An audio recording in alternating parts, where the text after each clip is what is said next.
Good morning, dear students. In plant physiology, we are going to study the plant hormones, of which three hormones we have studied already. That is auxin, then after ethylene and cytokinin.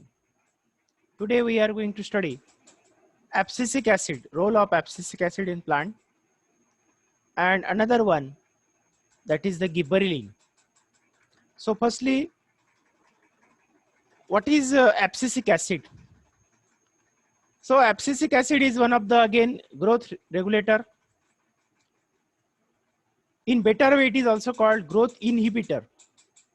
This is inhibitor hormone that affect the plant growth.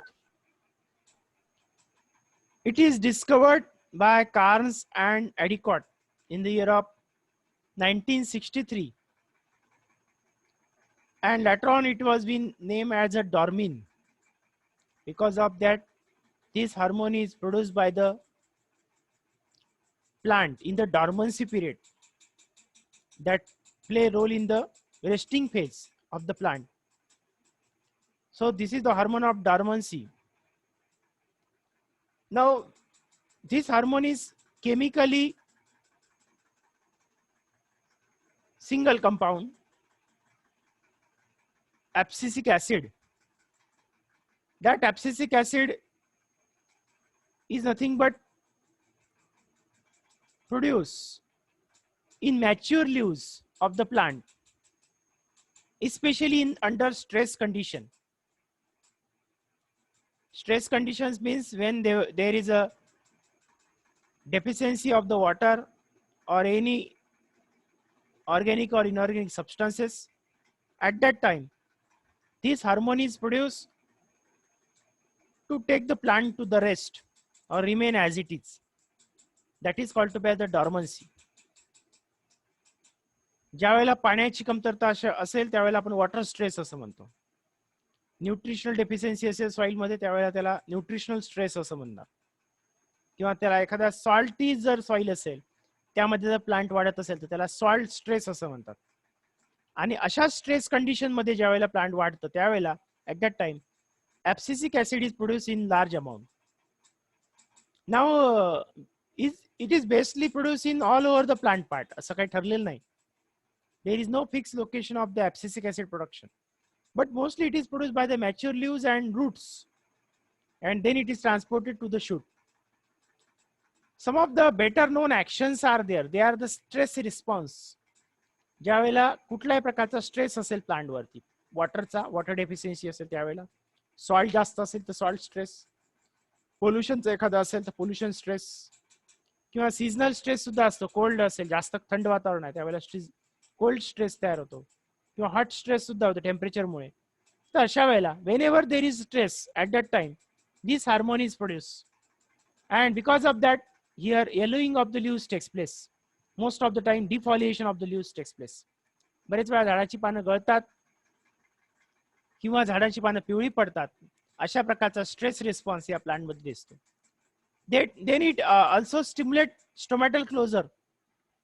Stomata close करण्यासाठी हे hormone सुद्धा responsible आहे, abscisic acid. Just like auxin is open the stomata and abscisic acid close down the stomata. So it is also called anti-auxin. Abscisic acid ला anti-auxin सुद्धा म्हणतात, किंवा auxin ला anti-abscisic acid असं सुद्धा म्हणतात. They are working opposite to each other. एकमेकाच्या विरुद्ध काम करतात. Then it inhibit the premature germination of the seed. आता premature germination seed means most of the time what happened when we harvest the crop, sudden the seed are harvested, and as again it is grown, then it is the seeds are premature. ते germinate होत नाही, germination ability त्याच्यामध्ये येत नाही. So it have to be take some resting period. त्याला काही काळ store करून ठेवावं लागतं, ड्राय करावं लागतं. 2 आठवडे 3 आठवडे, काही मध्ये 6 महिने सुद्धा स्टोअर करून ठेवावं लागतं. And then in next season it have to be used, seeds are used for the sowing. That is called resting condition or senescence. That is also called dormancy of the seed. त्याला सीडची डॉर्मन्सी असं म्हणतात. पण हे जे hormone आहे हे काय करतं, प्री मॅच्युअर सीड जर्मिनेशन होऊ देत नाही. म्हणजे याचे सगळे रोल ग्रोथला अफेक्ट करणारे आहेत. तर त्यामध्ये काही ग्रोथ सीडच्या ठिकाणी जर पाहिलं तर it also nothing but involve in the proper germination of the seed. Then embryogenesis, formation of embryo. This is the mechanism that controlled by the abscisic acid. After fertilization, double fertilization, triple fusion, what happened here? There is formation of zygote. Zygote later on mature into embryo, and this embryo process, formation of embryo, that called to be as the embryogenesis, and this process is controlled by abscisic acid. Then seed dormancy maintenance, I have already said it. Seed dormancy means here some period, resting period is required to the seed before going to germinate. That period is called to be as the seed dormancy, and it maintains the seed dormancy. Abscisic acid most of the time maintain the seed dormancy. It nothing but not involve or not inhibit the cell division, cell particularly seed germination.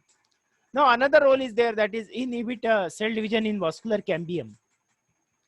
Vascular cambium is nothing but develop in secondary growth. So this cambium growth is inhibited. Its division is inhibited. त्याची growth होऊ देत नाही. कोण? Abscisic acid.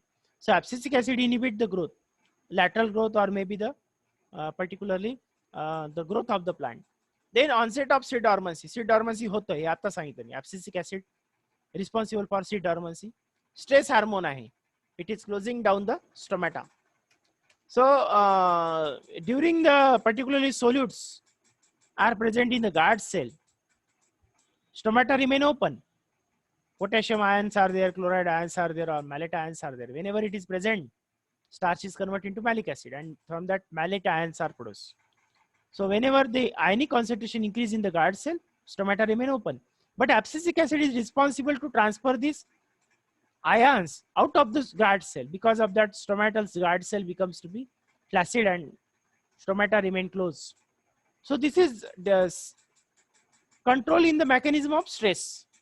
ज्यावेळेला plant मध्ये पाण्याची कमतरता असेल, उन्हाळ्याचा सीझन आहे अशा वेळेला, त्यावेळेला स्टोमॅटामधून पाणी इव्हॅपोरेट होऊ नये अशा वेळेला ऍब्सिसिक ऍसिड रोल प्ले करतात आणि स्टोमॅटाला क्लोज करून टाकतात. So this is the role of abscisic acid. Then other roles are there, that is a bud dormancy. Abscisic acid causes bud dormancy. During winter season generally, abscisic acid makes the bud to remain inactive.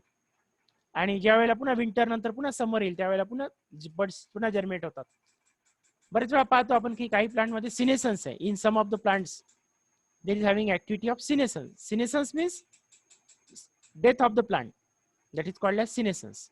ज्यामध्ये झाडाची पानं गळतात किंवा complete plant dry होतं त्याला म्हणणार senescence. So this is death of the plant. आता senescence अनेक प्रकारचे. काही प्लांट मध्ये overall senescence, complete plant dry होतं. सीझनल प्लांट मध्ये बघा क्रॉप प्लांट असतात, आपण एका सीझनला लावतो, व्हेजिटेटिव्ह फेज कम्प्लीट होते, रिप्रोडक्टिव्ह फेज होते आणि नंतर प्लांट ड्राय होतं. So that is called top overall senescence. नंतर येतं टॉप सिनेसन्स. टॉप सिनेसन्स मध्ये वरचा प्लांट पार्ट ड्राय होतो फक्त. अंडरग्राउंड प्लांट पार्ट मध्ये रायझोम असेल किंवा स्टोलन आहे, सकर आहे, हे असेच राहतात. पुन्हा पुढच्या सीझनला ते जर्मिनेट होतात आणि त्यापासून पुन्हा प्लांट बॉडी तयार होते. तर त्याला म्हणणार senescence. So this hormone is responsible for senescence and dormancy of the bud. बरेच वेळा बडची डॉर्मन्सी साठी सुद्धा हे हार्मोन रिस्पॉन्सिबल आहे. Then abscission of the leaves. Abscission म्हणजे फॉलिंग ऑफ द लिव्स. पानं जी गळतात, पतझड ज्याला म्हणतो, पानं गळण्याची प्रोसेस जी आहे that is control by the abscisic acid. त्यामध्ये काही इनिबिटरी इफेक्ट सुद्धा दिसतो. फ्लावर गळणे किंवा फ्रुट्स गळण्याची प्रक्रिया आहे. बरेच वेळा पाहतो की काही झाडांचे फळं फुलं लवकर गळून पडतात. त्याचं कारण त्या प्लांटमध्ये ऍब्सिसिक ऍसिडचं प्रोडक्शन जास्त होतं.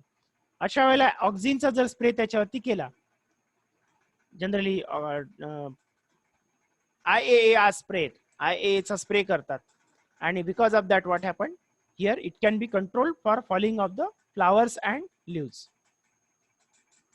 पानं सुद्धा गळवणं थांबवता येतं, फुलं सुद्धा गळवणं थांबवता येतं, आणि फळं सुद्धा काही प्लांट मध्ये गळून पडतात लवकर. अर्ली मॅच्युरेशन होतं आणि लवकर गळून पडतात. तर या प्रक्रियेला ऑक्झिन जर स्प्रे केला तर अँटी ऍब्सिसिक ऍसिड म्हणून काम करतं.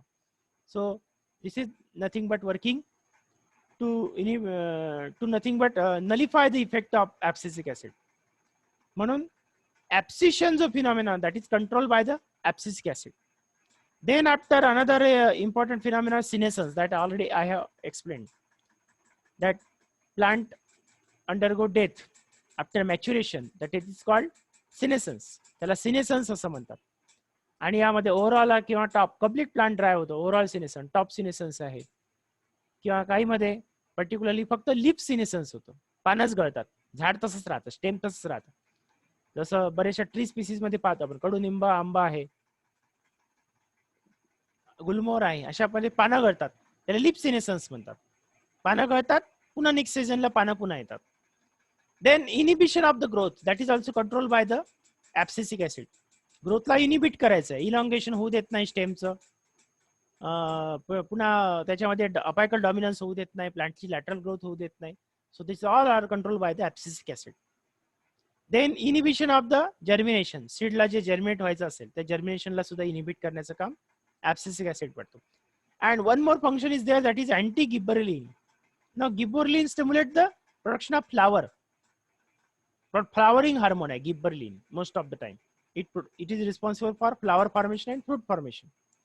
So ऍब्सिसिक ऍसिड हे काय, अँटी गिबरलिन आहे, त्यामुळे फ्लावर फॉर्मेशन होऊ देत नाही, फ्रूट फॉर्मेशन होऊ देत नाही. So this is the role that is perform by the abscisic acid. Another important remaining hormone is there, that is the gibberellin. Now gibberellin, that is shortly called as GA.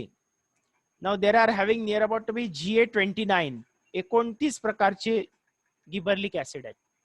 There are having gibbane as a ring compound. त्याच्यामध्ये gibbane ring compound आहे, and the gibbane ring consists of carbon skeleton of with 4 rings. त्याच्यामध्ये 4 rings असतात carbon स्केलेटनचे.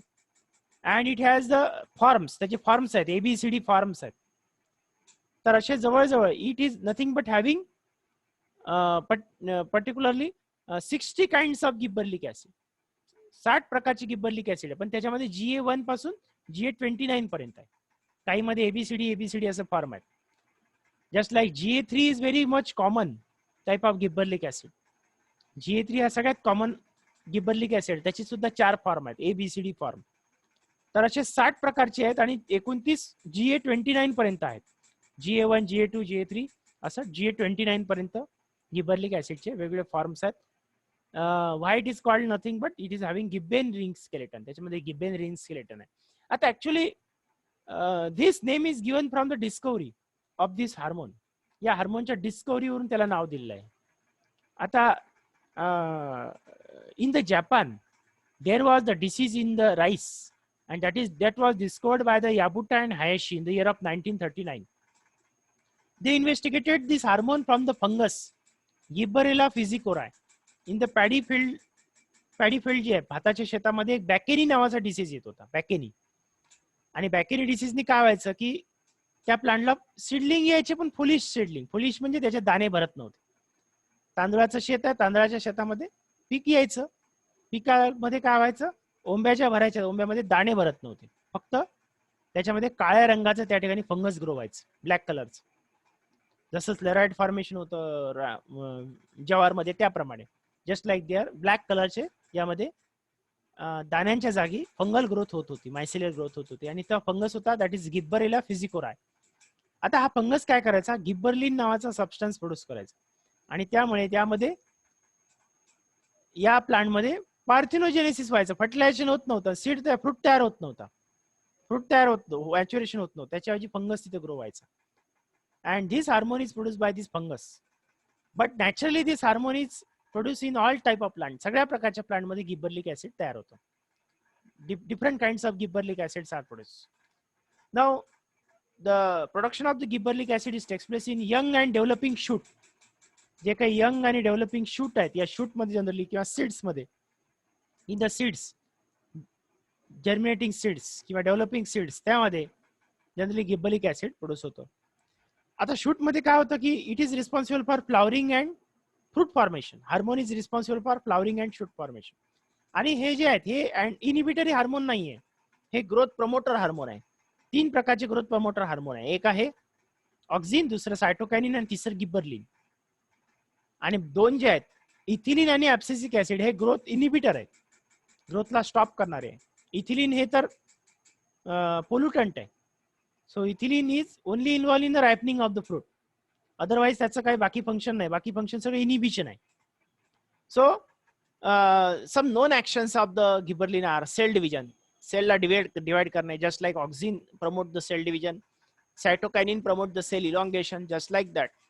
Here gibberellic acid also promote the cell division and cell elongation. Then it also involved in the stimulation of the seed germination.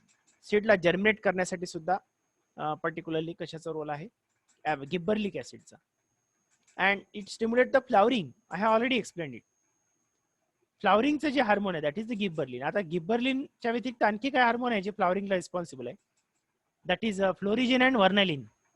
आता फ्लोरिजिनचा role आहे, florigen is control by auxin, vernalin is control by nothing but again auxin. Auxin त्याला control करतो. Abscisic acid मुळे vernalization वाढतं. व्हर्नलायझेशन abscisic acid जर असेल तर व्हर्नलायझेशन होतं. म्हणजे व्हर्नॅलिन हार्मोन हे व्हर्नलायझेशन साठी रिस्पॉन्सिबल आहे. तर हे जे हार्मोन आहेत ते वेगळे, असे अनेक प्रकारचे हार्मोन्स आहेत प्लांटमध्ये. There are lots of hormones other than this 5, but they are the 5 major classes. हे 5 मेजर क्लासेस आहेत की ज्यांचा फार मोठा रोल आहे. आता व्हर्नॅलिन, फ्लोरिजिन हे हार्मोन फक्त फ्लॉवरिंग साठी रिस्पॉन्सिबल आहे, बाकी कुठल्या याच्यासाठी नाही. पण हे जे गिबरलिन सारखे हार्मोन्स असेल किंवा ऑक्सिन आहे, सायटोकायनिन आहे, हे हार्मोन सगळ्या overall activity of the plant are control by these hormones. So it stimulate the flowering. Gibberellin promotes the flowering. It stimulates the fruit development, but fruit ripening is not takes place by the gibberellin. Fruit ripening साठी कोणता hormone लागेल? Ethylene. So ethylene is required for the fruit ripening. So there are 60 kinds of gibberellin from GA1 to GA29. आता 29 इथं जिताना 29 म्हटलं आणि आपण म्हणताना म्हणतोय की 60 प्रकार आहेत. 60 प्रकार कसे? काही मध्ये ABCD फॉर्म आहेत, काही मध्ये सिंगल फॉर्म आहेत. तर असे जे फॉर्म आहेत त्यामुळे त्यापासून जवळपास 60 प्रकारची गिबरलिक ऍसिड तयार झाले. सो गिबरलिन स्केलेटन आहे, टेट्रा कार्बोसायक्लिक कंपाऊंड आहे. स्टेम इलॉंगेशन साठी याचा रोल आहे. In elongation of the stem, produce in the roots and young leaves, stimulate cell division, growth of the leaves, लिपच्या ग्रोथ साठी सुद्धा गिबरलिन काम करतं, सेल डिव्हिजनला प्रमोट करतं. Causes bolting of the plant. Bolting म्हणजे छोटं, प्लांटची हाईट वाढत नाही जास्त. Rapid growth of floral organ, floral part. Early flowering येणारे ज्या व्हेरायटी असतात त्याच्यामध्ये जनरली ट्रान्झेनिक व्हेरायटी डेव्हलप केल्या आहेत सगळ्या, आणि त्या ट्रान्झेनिक मध्ये असे जीन ट्रान्सफर केले की जे गिबरलिक ऍसिड तयार करतात, आणि त्यामुळे काही प्लांट मध्ये अर्ली फ्लॉवरिंग येतं. बरेच वेळा आता सोयाबीन सारख्या व्हेरायटी आहे, त्या व्हेरायटीमध्ये काय आता आलेलं आहेत अर्ली व्हेरायटी म्हणतो आपण. अर्ली म्हणजे काय, जी लवकर लाईफ सायकल त्याची व्हेजिटेटिव्ह फेज लवकर होते आणि रिप्रोडक्टिव्ह फेज अर्ली येते, लवकर येते, त्यामुळे फ्लॉवरिंग त्याला लवकर येतं. प्लांटची हाईट जास्त वाढत नाही, त्याला डॉर्फ व्हेरायटी असं म्हणतात, आणि त्याला म्हणतात बॉल्टिंग. बॉल्टिंग म्हणजे डॉर्फनेस. या प्लांटमध्ये डॉर्फनेस येतो. Then fruit growth control by gibberellin and auxin. फ्रूटची जी ग्रोथ आहे that is also control by the gibberellin and auxin. That is also particularly control by gibberellic acid. इथे एक स्लाइड सुद्धा आहे. If gibberellic acid are spread on the plant, the size of the fruit increase. In case of grape मध्ये generally त्याचं spraying करतात. द्राक्ष पिकामध्ये जर स्प्रेइंग केलं तर द्राक्षांचा आकार वाढवता येतो by means of treating it with the gibberellic acid. म्हणून गिबरलिक ऍसिड त्याला क्लीन करता येतो. Larger fruits that are easier to clean and attractive in the market with compared to smaller. आपण जनरली मार्केटमध्ये पाहतो छोट्या आकाराच्या फळांपेक्षा मोठ्या आकाराच्या फळांना डिमांड जास्त असते. Then fruit growth control by gibberellin and auxin. दोन्ही ऑक्सिन किंवा गिबरलिन दोन्ही हे कंट्रोल करतात. Grapes are spread to grow bigger. Auxin सुद्धा त्याच्यामध्ये स्प्रे करतात, जसं 2,4-D आहे. 2,4-D जर स्प्रे केला तर जनरली या ठिकाणी काय असेल, here it has been nothing but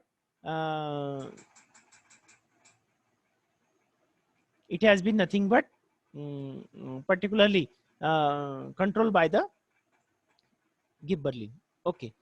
Then germination of the particularly seed signals to break the seed dormancy. बरेच वेळा seed dormancy break करण्यासाठी सुद्धा here gibberellin is working. gibberellin त्या ठिकाणी काम करतं. Then effect of the GA on the growth of ब्रासिकाच्या plant मध्ये काही कमर्शियल जे व्हेरायटी आता आलेल्या आहेत. मी आता सांगितलं की ट्रान्झेनिक व्हेरायटी आलं, ब्रासिका ट्रान्झेनिक आता आलेला आहे. तर या व्हेरायटीमध्ये बरेच वेळा काय होतं, just like in the Brassicaceae, members of Brassicaceae, broccoli आहे, कॅबेज आहे, कॅलीफ्लॉवर आहे, रेडिश आहे, मस्टर्ड आहे, या प्लांटमध्ये साईज वाढवण्यासाठी, आकारमान वाढवण्यासाठी जीन ट्रान्सफर केले. आणि जीएचा जीन ट्रान्सफर केल्यामुळे बरेच वेळा प्लांटची साईज वाढली आहे. कॅबेज, पत्ताकोबीचा आकार वाढला, फुलकोबीचा आकार वाढला. मस्टर्ड, मोहरीच्या मध्ये आता जी मोहरी ब्रासिका रॅफा आली आहे, that is nothing but use for the synthesize of oil. ऑइलच्या सिंथेसिससाठी वापरतात, ऑइल प्रोडक्शनसाठी. मोहरीचं तेल आपण म्हणतो, ज्याला सरसोचं तेल म्हणतो. So all these hybrid varieties are used, and this is the effect of GA on the growth of the plant. Brassica rapa. Rapa म्हणजे the plant that is responsible for, ज्याला मोठी मोहरी म्हणतो आपण, ज्यापासून तेल काढतात, ऑइल काढतात, सरसो. Now members of the Brassicaceae family have become model plant for this GA transfer character. ज्याच्यामध्ये GA gene transfer केला, gibberellic acid gene, and because of that what happened, it is responsible for formation of the nothing but gibberellic acid. Then effect of the GA on the growth for the production in young and developing shoots and seed. GA is nothing but working. Then other actions are there, that is cell division, cell elongation, stimulate seed germination, flowering, fruit development. Earlier आपण आलेला आहे. Then other physiological role is there, that is the elongation of internodes. जे इंटरनोडचे जे elongation आहे त्याच्यासाठी कोण responsible आहे? गिब्बरलिन. Abscisic acid elongation होऊ देत नाही, गिब्बरलिन इलॉंगेशन होऊ देतं. म्हणून आपण याला म्हणलं होतं abscisic acid is anti gibberellin. गिब्बरलिनचे फंक्शन च्या विरुद्ध काम करतं. सो वॉल्टिंग अँड फ्लॉवरिंग जे असेल, that is nothing but control by the gibberellin. Reversal of light induce inhibition of stem growth. Light induce inhibition of stem growth म्हणजे जास्त light जर असला, बरेच वेळा प्लांटची ग्रोथ जास्त होऊ शकत नाही. जास्त टेम्परेचर किंवा लाईट असला तर, लाईट इंटेन्सिटी जास्त असेल तर ग्रोथ होऊ शकत नाही. अशा वेळेला त्याला इनिबिट करण्याचं काम गिब्बरलिन करतो. Then parthenogenesis, that is the formation of fruit without fertilization. आजकाल बरेचसे फ्रुट्स पार्थिनोजेनेटिकली डेव्हलप करतात. पपया आहे, बनाना आहे, या प्लांटमध्ये आता पार्थिनोजेनेसिसचा वापर करतात. पार्थिनोजेनेसिस मध्ये सीडलेस फ्रूट तयार होतात. फ्रूट मध्ये तयार होण्याच्या प्रक्रियेमध्ये फर्टिलायझेशन न करता डायरेक्टली त्या ओव्हरीपासून फ्रूट तयार होतं. So that is called parthenogenesis. So पार्थिनोकार्पीसाठी gibberellin is working here. Then it is involve in breaking of seed dormancy. Seed dormancy साठी सुद्धा हे हार्मोन रिस्पॉन्सिबल आहे. Then abscission of the leaves मध्ये कंट्रोल करतो. Leaf abscission is control by the gibberellin. Abscission होऊ देत नाही. Breaking of bud dormancy, bud डॉर्मन्सीला ब्रेक करतो. ऍब्सिसिक ऍसिड बड डॉर्मन्सीला प्रमोट करतो आणि गिब्बरलिन बड डॉर्मन्सीला इनिबिट करतो. बड डॉर्मन्सी होऊ देत नाही, ब्रेक करतो. ब्रेकिंग म्हणजे काय? एक डॉर्मन्सी पिरियड जो असतो त्यामध्ये रेस्टिंग फेज मध्ये प्लांट जातं, तो ब्रेक करून त्याला डेव्हलप करण्यासाठी रिस्पॉन्सिबल आहे hormone. Then synthesis of alpha amylase in aleurone layer of the grains. जे बरेचसे जे ग्रेन्स आहेत, फॉर एक्झाम्पल मेज आहे, राईस आहे, व्हीट आहे, यामध्ये काय असतं? ॲलोराइन सबस्टन्सेस असतात, ॲलोरॉन लेअर असतात. त्याच्यामध्ये अल्फा अमायलेज नावाचा सबस्टन्स तयार होतो, that is proteins substance. Alpha amylase is a proteins structure. आणि त्यामुळे ग्रेन्स मध्ये जे काही प्रोटीन तयार होतं, ज्याच्यापासून पुढे ग्लुटेन वगैरे सारखे प्रोटीन तयार होतात, तर हे जे प्रोटीन आहे that protein is produced by the GA. So because of that, in most of the plant this gene is transferred for the production of GA. म्हणून GA चा जीन बऱ्याचशा प्लांट मध्ये ट्रान्सफर केला, जेणेकरून त्यामध्ये बऱ्याचशा न्यूट्रिशनल व्हॅल्यू त्या प्लांटची या GA ने वाढवता येऊ शकते. So this is all about the particularly chemical hormones.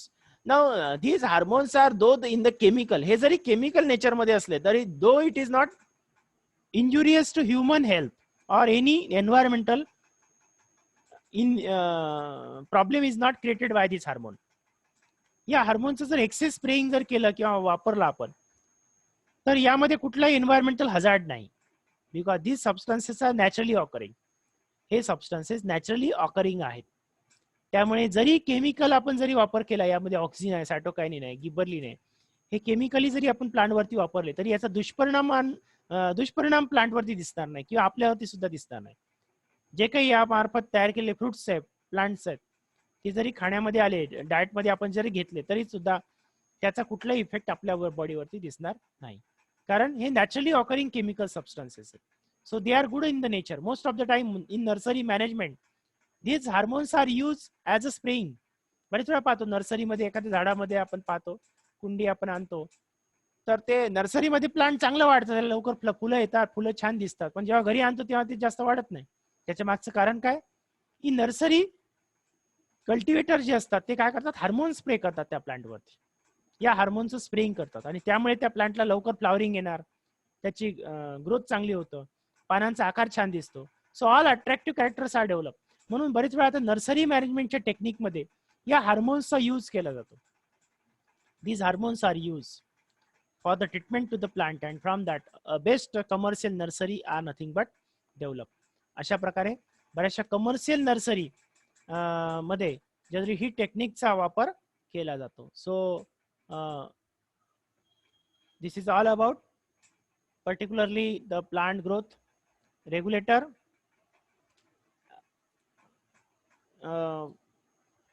In growth phenomenon we have studied all this point.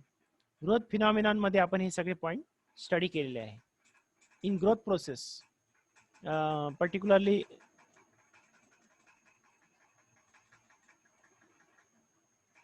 in growth, there is having phases of growth.